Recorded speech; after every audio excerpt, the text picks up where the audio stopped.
दोस्तों, आज आपके सामने तरीकुल सल्तनत हुजूर अमीर कबीर सुल्तान सैयद मखदूम अशरफ जहांगीर सिमनानी रजी अल्लाह ताला अन्हु के विलादत पाक के बारे में जिक्र करने जा रहे हैं। हजरत मखदूम अशरफ जहांगीर सिमनानी रहमतुल्लाह अलैह की विलादत मुबारक 712 हिजरी बा मुताबिक 1312 ईस्वी को ईरान के शहर सिमनान में हुई। उस अजीम शख्सियत को दुनिया आज मखदूम अशरफ जहांगीर सिमनानी के नाम से जानती है। हजरत मखदूम अशरफ के वालिद और वालिदा इबादत गुजार थे और अल्लाह के नेक वलियों में आपका शुमार था। वालिद मोहतरम का नाम इब्राहिम नूर बख्शोर, वो सिमनान के बादशाह थे। अल्लाह ने आपको कोई औलाद अता नहीं दिया था, इसके लिए आप और आपकी अहलिया मायूस रहा करती थी। एक दिन एक बुजुर्ग अफकीर जो सिमनान में रहा करते थे, वो हजरत मखदूम अशरफ के वालिद के दरबार में तशरीफ लाए। हजरत इब्राहिम नूर बख्श और उनकी अहलिया ने उन्हें बहुत ही अदब और एहतराम के साथ बैठाया और खुद अदब के साथ उस बुजुर्ग फकीर के सामने खड़े हो गए। उस बुजुर्ग ने हजरत इब्राहिम नूर बख्श से पूछा, क्या आप अल्लाह ताला से चाहते हो कि वो आपको बेटा अता करे? हजरत इब्राहिम नूर बख्श और उनकी अहलिया बहुत खुश हुई, क्योंकि औलाद ना होने से वो बहुत गमगीन रहा करते थे। हजरत इब्राहिम नूर बख्श हमेशा अल्लाह से औलाद के लिए दुआ करते थे। अब उस बुजुर्ग की जुबान से यह बात सुनकर उनके चेहरे खिल उठे।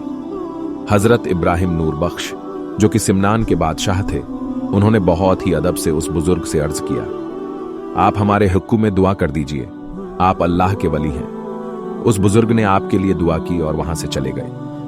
कुछ दिन के बाद सुल्तान इब्राहिम नूर बख्श ने ख्वाब में दोनों जहान के मालिक मुख्तार हजरत मोहम्मद मुस्तफा सल्लल्लाहु ताला अलैहि वसल्लम को देखा।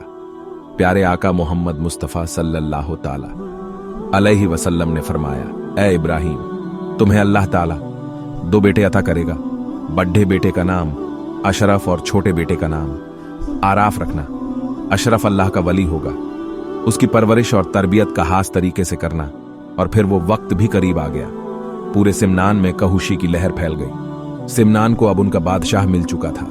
अब शहर सिमनान में हजरत मखदूम अशरफ जहांगीर सिमनानी रजी अल्लाह ताला अन्हो की आमद हो चुकी थी। दोस्तों, आपको बता दूं कि हजरत मखदूम अशरफ जहांगीर सिमनानी रजी अल्लाह ताला अन्हो का मुकम्मल नाम बहुत से लोग नहीं जानते हैं। आपका पूरा मुकम्मल नाम महबूब यज़दानी हजरत मीर सैयद ओहदुद्दीन मखदूम अशरफ जहांगीर सिमनानी है। हजरत मखदूम अशरफ को कई और लकब से भी जाना जाता है। आपके मशहूर लकब है जहांगीर, गौसुल आलम, महबूब यज़दानी और कई मशहूर लकब से भी आपको जाना जाता है। हजरत महबूब यज़दानी मखदूम अशरफ सिमनानी की उम्र जब 4 साल 4 महीने की हो गई तो आपको रस्म बिस्मिल्लाह पढ़ाया गया और महफिल शमा का आगाज किया गया। सैयद इब्राहिम ने अपने बेटे की तालीम कुरान पाक हिफ्ज करने से शुरू करवाई और आपकी तरबियत पर भी बहुत तवज्जो दी। और हजरत मखदूम अशरफ ने 100 साल की उम्र में ही कुरान पाक 7 कीरत के साथ हिफ्ज कर लिए और आप उस वक्त के आलिम दीन हजरत रुकनुद्दीन से इल्म दीन सीखने उनकी बारगाह में तशरीफ ले गए।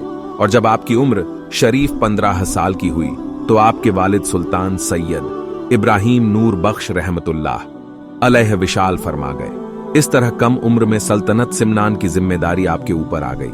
आपने 10 साल सिमनान में हुकूमत करने के बाद बादशाहत अपने छोटे भाई को सौंपने का इरादा कर लिया और अपनी वालिदा से अर्ज किया कि ऐ मां, अब मैं सिमनान पर तो हुकूमत कर चुका हूं, अब मैं अल्लाह के लिए दीन इस्लाम की खिदमत के लिए दूसरे मुल्क जाना चाहता हूं। वो मां जो खुद वली कामिल थी अपने बेटे को न रोक सकी। मां ने कहा, ठीक है, तुम इस्लाम की तरबियत के लिए जाओ। मां की बातों को मानते हुए आपने मुल्क की सरहद की तरफ सफर किया। आपकी मां ने आपके साथ बहुत से सैनिकों को भेजा।